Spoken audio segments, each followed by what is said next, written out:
Welcome to the Mom Spectrum, where each week moms share their stories about motherhood, careers, and finding fulfillment. This show is to help moms feel more confident because there are a million right ways to be a mom. I am your host, Stephanie Schindler. So today I'm here with Carly Walton, and I'm really excited to do this interview. So we're kind of related. So my mom has, I think, 10 aunts and uncles on one side. And so we have a ton of relatives, and most of them I don't know very well at all. And so I actually met her husband, who is my second cousin, as we crossed paths because he was at CES and my husband was at CES. So we were both staying with a common relative in Vegas. So it was really fun to get to know him and talk about the work that they do, and then started following them on Instagram and checked out their website, and they have such a cool story. And so I'm just really excited for this. So Carly, will you introduce yourself a little bit? Sure, I'd love to. So I'm Carly, and I'm from Arizona, and I'm currently in Utah during COVID-19, and I am a mother of two darling daughters. We have an 18-month-old and a 3-year-old who thinks she's 10. And we love it. We love parenting them together. And let's see, so a little bit about my story. I grew up in Arizona. I went to school in Boston and studied music. I studied piano performance and music education. And then I taught, in charter schools, I've taught music. And then I started a piano studio in Arizona. This is all before I had any kids. And then Mike and I met. We both felt like we were a little bit older. We were in our late 20s when we met and started dating and got married. And then 2 years after we got married, we had Whitney. And she's just the light of our world. She's so active. She's so fun. Her and her sister are so completely different. But they're so great. And so when Whitney was 3 months old, we decided to sell everything and start traveling. So we sold everything we owned, minus a few boxes and a few suitcases, and packed up our car, and we actually drove to Vancouver, Canada, where we stayed for 4 months with Mike's parents. That's where he's from. And then from there, we started traveling internationally with Whitney. She was 6 months old. And since then, it's been almost 3 years since we sold everything. So we've been to 17 countries with Whitney, and then Mara's joined us for the last 5 countries since Mara was born, and she's 18 months old now. Wow, so cool. Okay, so do you want to talk a little bit more about kind of the work you do, because you've done a lot of things, and kind of the decisions around that and doing that as a mom? Yeah, I've always been I think a lot of moms can relate to feeling this need to be productive and need to create and the need to share their gifts and talents with the world. And I always knew I would work as a mom. I always knew that would be a part. I also always wanted to be a mom, even before I was. So I think I've equally shared both of those desires. And teaching piano was something I knew I could do from home. It's something that was so awesome that I was flexible, the schedule was flexible. So after we had our girls, I always thought, okay, I'm going to teach online, but we also have this love for travel. So our work really is twofold. We have an Instagram called the Walton Adventure that is our travel journeys, and my husband's an amazing photographer and amazing videographer. So we're able to work with brands and share our travel experiences. That way we collaborate with a lot of brands. We do a lot of creative videos. We love creating, we love sharing just family-centered fun through beautiful images. And so that is one of our loves. And then since we left, I've taught music online. So I started teaching my piano students online about 8 years ago. And then when we started traveling, I was teaching exclusively online. So I had around 15 students the whole time we were traveling, teaching in different time zones, and it was just crazy.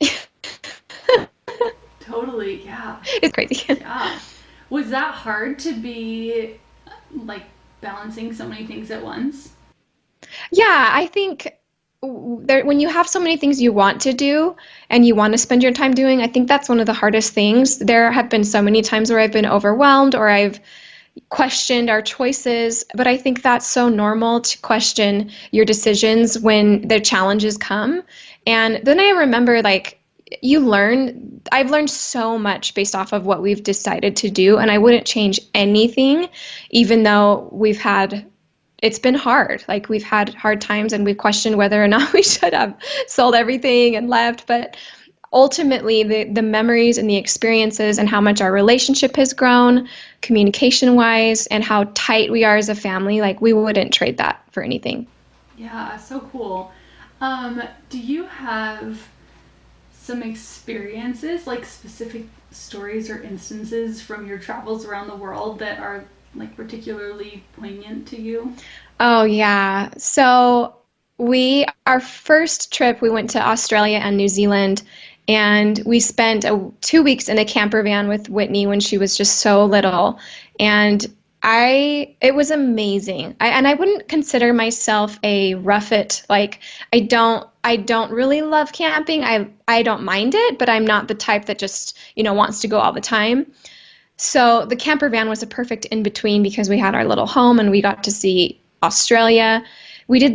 Also did a camper van experience in New Zealand, and I think just being in remote places as a family where you are having discussions that are meaningful and you are looking for opportunities to grow together, and you're experiencing wildlife and waterfalls and beaches that most people never get to see. Those experiences, that's why we travel, is it's because our perspective changes. There's also, we were in Morocco for a month, and we got to travel all over Morocco and go to the Sahara Desert and ride camels and meet these amazing people. Gosh, talking about it makes me really mad about COVID-19. I know. I I want to hate ask you it. about that too. We We'll had get there. we had to fly back from Thailand. We had to buy tickets the day before we came Yeah. home because the borders were going to close, and we were So like, we crazy. better go. But we love the perspective our perspective that changes as we see these new places and new cultures. Yeah.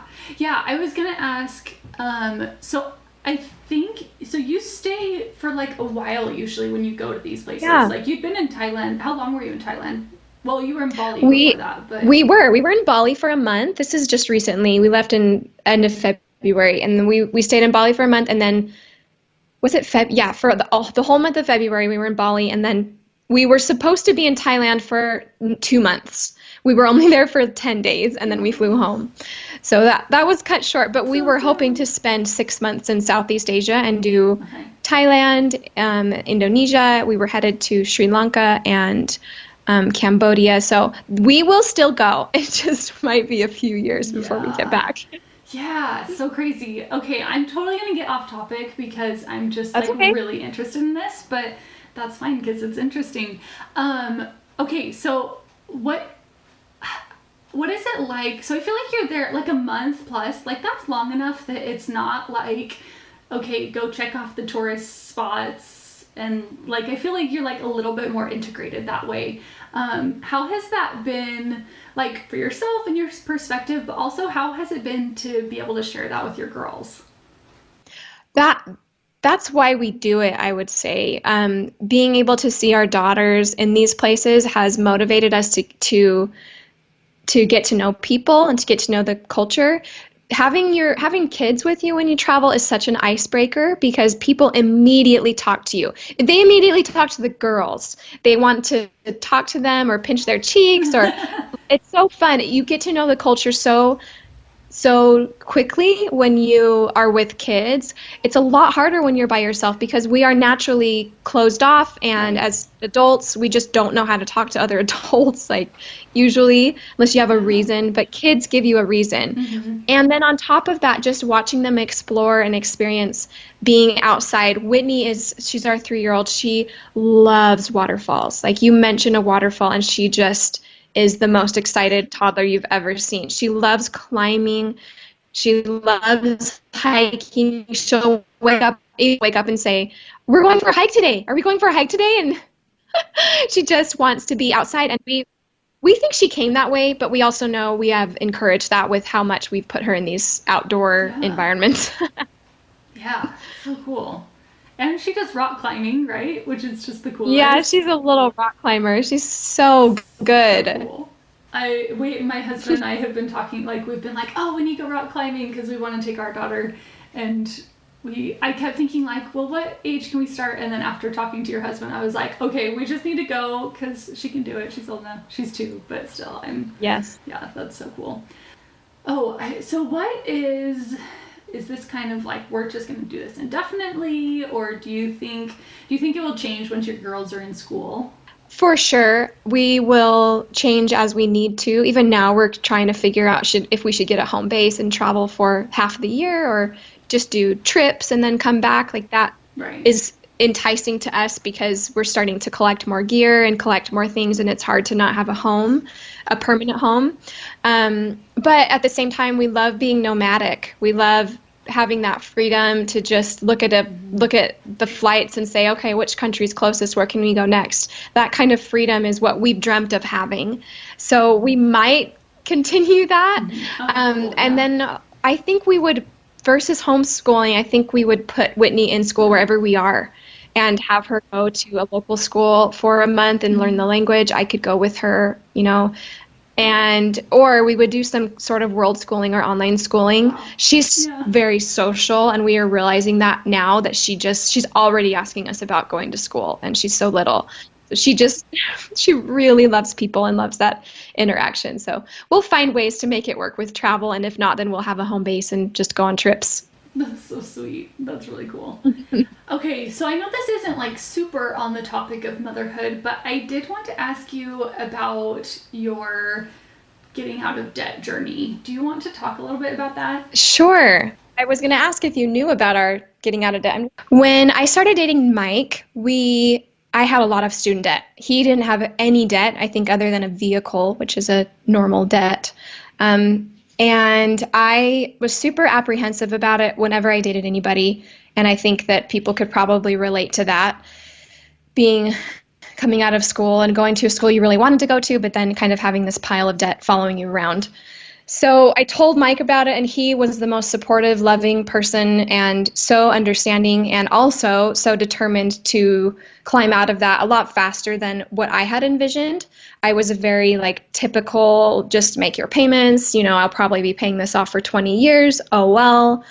And he had a different mindset, a different vision for what it could look like. And so we are big fans of Dave Ramsey, and we've studied Dave Ramsey's podcast and books. And for those listening, that he talks about the debt snowball and basically taking the mindset of you pay off all the extra cash you have goes towards your debt, everything. So you don't save, you don't spend on anything. You have like the most minimal, frugal lifestyle so that you can spend all of your money on your debt. And so that's what we did over the process of figuring out our budget and being super frugal. It's amazing what you can do when you put your mind to something. So we paid off more than $100,000 in debt in 2 years.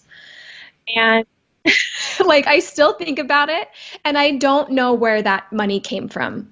Like I know we were incredibly blessed because we set a goal and we were so frugal. I mean, we never ate out, we never went to the movies. Our dates were going for hikes and going climbing, which were bonding experiences anyway. So we felt like we benefited so much from that. We both had very full-time jobs. Mike was in a great marketing position, taking on up to 50 piano students and teaching online, and we were selling books on Amazon. I mean, we were finding every way possible to pay this off, and we didn't have kids yet, so we had the time to do that. And so, yeah, the feeling of getting out of that, I still get emotional thinking about it because I thought that was going to be a part of me for so long. And now knowing that we're in the green is like, I just can't even, it's amazing. It's the most amazing feeling. And when we talk to people now, we have such a different perspective on debt because of what Dave Ramsey teaches. But I'd encourage anybody, $100,000 like is so much money. And there's a lot of people listening that probably have like 5 or 10 or 20. They probably don't have as much as I did because I went to this amazing music school in Boston. But whatever that number is, you feel after you tackle it and you can get rid of that, and then you can really start focusing on saving your money and investing it and paying for things that matter like a home versus just your debt. It just changes your life. Yeah, so incredible. So a question from that. So, I mean, I feel like your approach was very entrepreneurial. I mean, I know you had full-time jobs, but a lot of the other things you were doing were very self-driven things. How has that kind of influenced your work currently as a mom? When we were getting out of debt, that's when I started learning about traveling more and working online as we travel. And I think that sparked a lot of the creativity and the work ethic was getting out of debt. And also with having kids, we just make it work because we learned how to work together as a couple and we learned how to build a business together. And now we parent together. So we do a lot of things together. And I think if you're ignoring money issues or you're ignoring communication or you're ignoring, just talking about your life, then parenting is going to be a lot harder. But because we do all those things and we've tackled those challenges from the very beginning, we were set up to be, able to parent. Parenting is so hard. I mean, our girls are at hard ages and every night they go to bed and we just are so exhausted and we think, wow, like she was so hard today, or could you believe she did that, or where did that come from? And I don't think it's going to get easier. I don't think we can think in our minds like, oh, it's just because she's 3. She's 3 and then she's going to be 4 and then there's going to be 4-year-old things and then there's going to be 5-year-old things and then they're going to be teenagers. So I think having an overall mindset of we can do this together, and I mean that's so much better than just trying to get by. Yeah, I love that. Okay, so obviously your travels were very affected by COVID-19. I'm curious if your piano, you teach all online, right? Yes. Are we going to talk about this now? Yeah, let's talk about COVID-19. Hopefully, okay, so this won't air for a couple months. We're recording and it's April 21st. I hope that when this airs, we're like, wow, that was happening, and it's just like long gone. So I have been teaching online. I'm now coaching music teachers. So I have a complete network of music teachers. I have a complete Teach Music online course. So if anyone listening is a music teacher, you can check that out. It's the only course like it on the internet. There's some people, when COVID-19 happened, that created courses. I had already created mine, so it was very well done, high quality, comprehensive, like build an online teaching business is basically what the course is. And so that's what we're doing now. That's while we are hunkered down in our home with, our daughters, I'm doing that all day. I am interviewing moms, or not moms, I'm interviewing teachers, helping them out, coaching them, and selling this course to teachers. We actually offered it during the time of this recording. It's a pay what you can afford. It's a $500 course, but I'm pretty much giving it away to teachers because their teachers are so dependent on their income as a teacher. And so when everything went online, they didn't know how to go online, and I had the perfect package for them. So I've been giving that away, and then I'm launching a membership for music teachers next month. It's going to be a full-blown coaching for teachers. Awesome. So cool. It's so cool to me how much like doing these entrepreneurial things put you in the position to be so proactive, and I feel like sometimes it's so scary because it's like very much all on you, but I feel like when you're the type of person that makes it work, it like really can be the best thing. So because you balance so many different things, do you have advice for people who are like involved in a lot of different things like motherhood and work and ... I would say in my experience with balance, it is a challenge, but if you need to work and you want to work, then it's worth figuring out. I'd also say you need to make sacrifices that are working in the evening and in the morning hours so that you can spend time with your kids. And sometimes those sacrifices are temporary. And I have, I'm always thinking ahead, like, well, if I'm sacrificing now, in a year or 2 or 5 from now, I will have a business I can run on my phone and be with my girls all day long. And that's the goal is, to be able to work for 2 hours a day and manage this online business. Or when we're traveling, it's the same thing. It's our travel business. We work at night when they go to bed. But to start, if you're starting something, that's not reality. And but it can happen. It just takes a lot of work and a lot of effort and a lot of planning. I would say to just to set goals and to reach higher and to work as hard as you can, while trying to maintain a little bit of like what's the word, self-care, and how important those times are. I mean, I get about an hour or two a day for self-care and reading and exercising. Those things can't disappear, or you can't manage doing a business and taking care of your children. I think just as a mother, there's a lot of possibilities in the world. I would also just encourage mothers not to feel overwhelmed with all of the possibilities. I know so many people that are like, what is my calling? What am I supposed to be doing? And I don't know that there is one thing we're supposed to be doing. I think do what you feel driven and you feel motivated to, as well as things you feel like you're good at and things you enjoy doing. And that alongside raising a family, the two go together perfectly. Thank you so much, Carly, for sharing your story of getting out of debt and teaching and coaching piano teachers virtually while traveling the world with your family. You can find Carly on Instagram at the Walton Adventure, and you can find her Teach Piano online class at teachmusic.online. Thank you, audience, for listening. You can connect with me and find show notes at themomspectrum.com. If you enjoyed this episode, please share it with a friend. Next week, join us to hear from Emily Fonsbeck and Stephanie Webb, moms and nutrition counselors for intuitive eating.